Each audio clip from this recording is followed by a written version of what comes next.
Hello, everyone.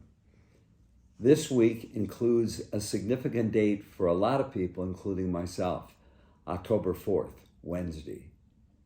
Many of you may know, and some of you may not know, that in the Catholic Christian tradition, this is the day in which we remember in a very special way St. Francis of Assisi, who actually lived just about 800 years ago and is still as relevant as ever.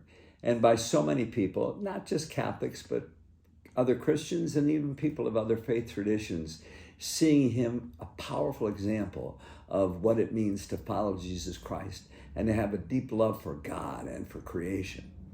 In saying that, I just want to comment on a couple different reflections that he offered that we're still renewing 800 years later, actually praying.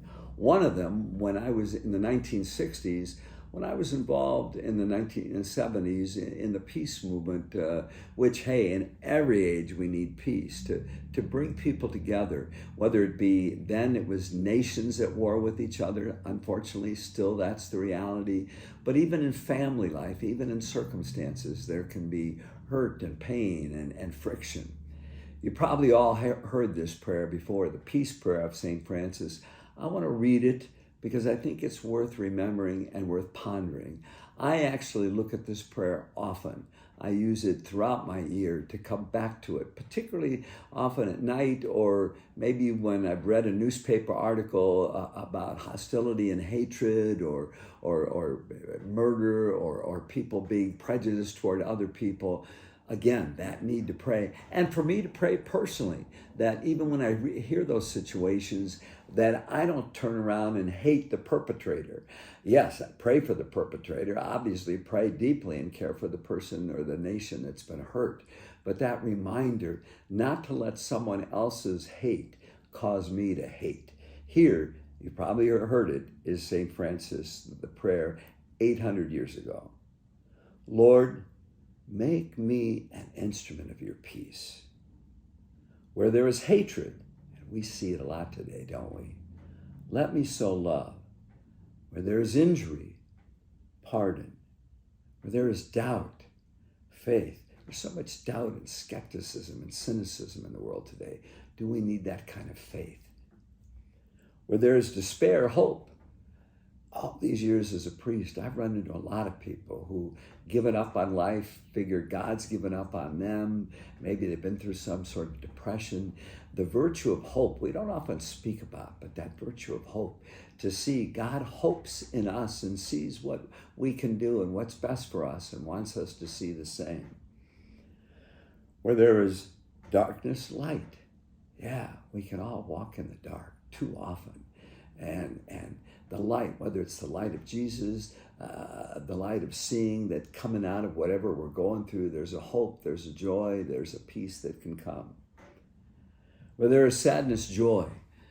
Many of you know already in my own life, I feel strongly about that call to joy, not a superficial joy. Everything's wonderful, everything's beautiful. Let's just be happy and sing happy songs. No, that even where there is sadness. I've worked with a lot of people and walked with them who grieve loved ones, who've been in difficult situations, whose homes have been destroyed, or who are in other circumstances that are dire. In some way, how can we, through all that, grieve legitimately, acknowledge the sadness when we lose someone we love, but find a deeper joy, a joy that the ultimate reality is not hate, is not sadness. Those are real.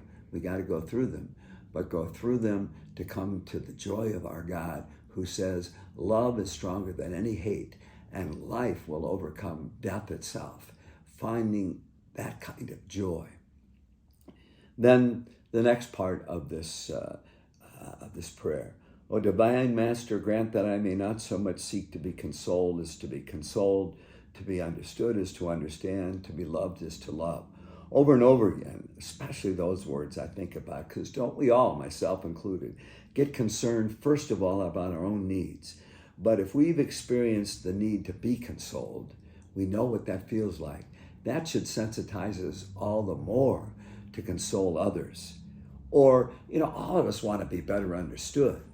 But again, too often we can get in situations where we're each concerned about I need you to understand me. Once I realized what a gift it was to be understood by people who did, then that helped me to see what it means to understand others because they need that too. To be loved is to love. Yeah, yeah. So often in love, we can be, even if not conscious, what's in it for me, or this is wonderful, or I got this great person. That's all good.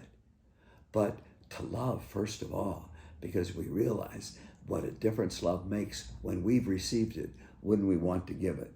And then the last part, it is in giving that we receive, in pardoning that we are pardoned. It is in dying that we're born to eternal life. That dying, maybe not dying physically, although that's part of it, that the ultimate reality is life eternal, love eternal, joy eternal. But that dying to self. I know there's various times I pray each night looking back at my day, Lord, looking back or looking forward, where do I need to die to self? Die to be wrapped up in me and more open and aware of others and the touch of difference I can make in their love. Not only so much but by my love for them, but by my being able to show them and convey them God's love for them now and always. Hey, look it up. You can Google it, the Prayer of St. Francis. It's a wonderful prayer to pray often. 800 years ago. Thank you, St. Francis. God bless.